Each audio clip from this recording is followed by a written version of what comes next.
নিরবচ্ছিন্ন বিদ্যুৎ সরবরাহ ও ভোগান্তি নিরসন করার দাবিতে সাধারণ ছাত্র জনতা বাঁশখালীর ব্যানারে ৫ দফা দাবিতে এক মানববন্ধন কর্মসূচি পালিত হয়।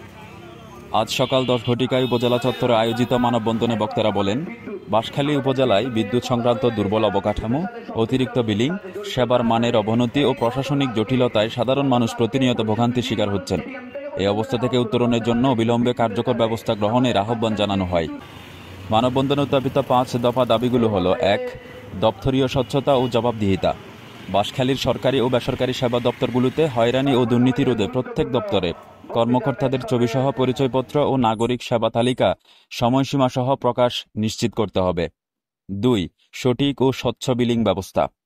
পল্লী বিদ্যুৎ গ্রাহকদের জন্য নির্ভুল বিলিং, অতিরিক্ত ও ভুল বিল বন্ধ এবং নিয়মিত অডিট ও মনিটরিং ব্যবস্থা চালু করতে হবে। ৩.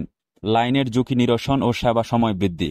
ঝুঁকিপূর্ণ লাইনসমূহ দ্রুত সংস্কার এবং গ্রামাঞ্চলে বিদ্যুৎ সেবার সময়সীমা বাড়াতে হবে। ৪. বর্ষাকালে জরুরি বিদ্যুৎ পুনঃসংযোগ। প্রাকৃতিক দুর্যোগে বিদ্যুৎ বিচ্ছিন্ন হলে ২৪ ঘণ্টার মধ্যে বিনামূল্যে মেরামত ও পুনঃসংযোগ নিশ্চিত করতে হবে। ৫. মিটার বাণিজ্য বন্ধ ও তদারকি নিশ্চিত। চট্টগ্রাম পল্লী বিদ্যুৎ সমিতি ১-এর অধীনে মিটার সংক্রান্ত অনিয়ম ও বাণিজ্য বন্ধে কঠোর তদারকি ও দায়বদ্ধতা নিশ্চিত করতে হবে। মিটারটা চালাই না, মাত্র মিটার ভাড়া আসতে ২০০ টাকা ৩০০ টাকা আসতে পারে, ৭,০০০ কেমনে বিল আসবে? হয়তো যিনি বিল করছে সে চাকরিতে সেরে চলে গেছে, কিছু করার নেই, আপনি বিলগুলো দিয়ে দেন, নাইলে আপনার বিলগুলো দেওয়ার পরে মিটারটা কেটে দেন। কি একটা কথা! কোনো সমাধান এই বাঁশখালী অফিসে যায় না।